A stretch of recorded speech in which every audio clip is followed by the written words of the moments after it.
গানের মঞ্চ কাঁপানো কণ্ঠ এবার কাঁপাতে চায় জাতীয় সংসদের ফ্লোর। দ্বাদশ জাতীয় সংসদ নির্বাচনের পর এখন সবার নজর সংরক্ষিত নারী আসনে। আর এই দৌড়ে রাজনীতির মাঠে নতুন করে আলোচনায় এসেছেন বিনোদন জগতের জনপ্রিয় মুখেরা। রাজনীতি আর বিনোদন মুদ্রার এপিটোপিট যেন মিলেমিশে একাকার। দেশের রাজনৈতিক পটপরিবর্তনের আবহে সংরক্ষিত নারী আসনের লড়াইয়ে নেমেছেন শোবিজের একঝাঁক চেনা মুখ। রাজধানীর নয়াপল্টনে বিএনপির কেন্দ্রীয় কার্যালয়ে এখন উৎসব মুখর পরিবেশ। আর সেই উৎসবে বাড়তি রং ছড়িয়েছেন বেবি নাজনীন, দিঠি আনোয়ার এবং রিজিয়া পারভিনের মতো সঙ্গীত তারকারা। পদ্মা সেতু, মেট্রো রেল এবং এলিভেটেড এক্সপ্রেসওয়ে নির্মাণের গর্বিত অংশীদার বসুন্ধরা সিমেন্ট। দীর্ঘদিন প্রবাসে থাকলেও জাতীয়তাবাদী আদর্শের প্রশ্নে সবসময় আপোষহীন ছিলেন গানের পাখি বেবি নাজনীন। দলটির সাংস্কৃতিক উইং জাসাস এর সাথে তার সম্পৃক্ততা পুরনো। এবার তিনি সরাসরি নামলেন ভোটের ময়দানে। মনোনয়ন ফর্ম সংগ্রহ করে তিনি জানিয়েছেন, নতুন প্রজন্মকে এই সময়ের সাথে, যুগের সাথে, বহির্বিশ্বের সঙ্গে তাল মিলিয়ে তাদেরকে তাদের অবস্থান একটি শক্তিশালী অবস্থানে নিয়ে যাওয়া, এটা একটা অনেক বড় দায়িত্ব। আমাদের প্রধানমন্ত্রী সেই শক্তিশালী হয়েই কাজ করছেন, সুতরাং আমরা তার পাশে থেকেই কাজ করব।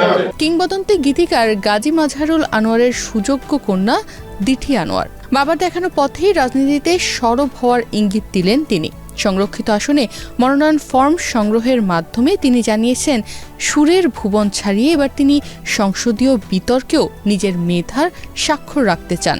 দীর্ঘ 17 বছর পর আমরা একজন পরিশীলিত তারেক রহমানকে পেয়েছি এবং এই তারেক রহমানের ভেতর আমরা দেশ গড়ার যে স্বপ্ন, যে চিন্তাধারা, সেই চিন্তাধারাকে আমি সাধুবাদ জানাই বাংলাদেশের একজন সচেতন নাগরিক হিসেবে। এবং তার এই জার্নিতে আমি তার সঙ্গে শরিক হতে চাই এবং আমার ভেতরে যা কিছু আছে আমি সব কিছু ঢেলে দিয়ে এই দলের পাশে থেকে দেশ ও দশের জন্য কাজ করে যেতে চাই। বর্তমান সংস্কৃতি সত্যিকার অর্থে ক্যান্সার আক্রান্ত এবং এই ক্যান্সারের ট্রিটমেন্ট হয়েছে। সাংস্কৃতিক পরিমণ্ডলে বড় হয়েছে, আমার বাবাকে প্রপার সংস্কৃতি চর্চা করতে দেখেছি, সেই জিনিসগুলো আমার ভেতরে আছে। 90-এর দশকের জনপ্রিয় কণ্ঠশিল্পী রিজিয়া পারভিনও বাদ যাননি এই দৌড় থেকে। বিএনপির বিভিন্ন রাজনৈতিক কর্মসূচিতে তাকে নিয়মিত দেখা গেলেও এবার তিনি সংসদ সদস্য হওয়ার দৌড়ে সামিল হয়েছেন। ইনশাআল্লাহ যদি সুযোগ হয় আমি দেশের জন্য কাজ করতে চাই, দেশবাসীর জন্য কাজ করতে চাই।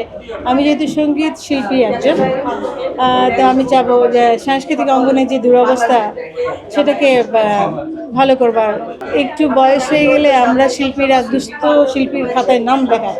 আমি চেষ্টা করব এটা নিয়ে কাজ করতে, যাতে দুস্থ শিল্পীর খাতায় কোনো শিল্পীকে নাম লেখাতে না হয় এবং সিনিয়র শিল্পী যারা আছে তাদের মানে মাসিক যেন একটা ভাতা দেওয়ার সিস্টেম হয়, সেটা আমি করার চেষ্টা করব।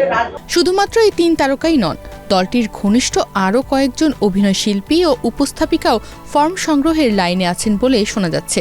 তবে রাজনীতির বোদ্ধারা বলছেন, কেবল জনপ্রিয়তা নয়, দলের প্রতি ত্যাগ আর দীর্ঘদিনের নিষ্ঠাই হবে চূড়ান্ত মনোনয়নের চাবিকাঠি। শেষ পর্যন্ত গানের মঞ্চের এই তারকারা জাতীয় সংসদের আসন অলংকৃত করতে পারবেন কিনা তা জানা যাবে বিএনপির চূড়ান্ত প্রার্থী তালিকা প্রকাশের পর। নিউজ ডেস্ক, বাংলাদেশ প্রতিদিন।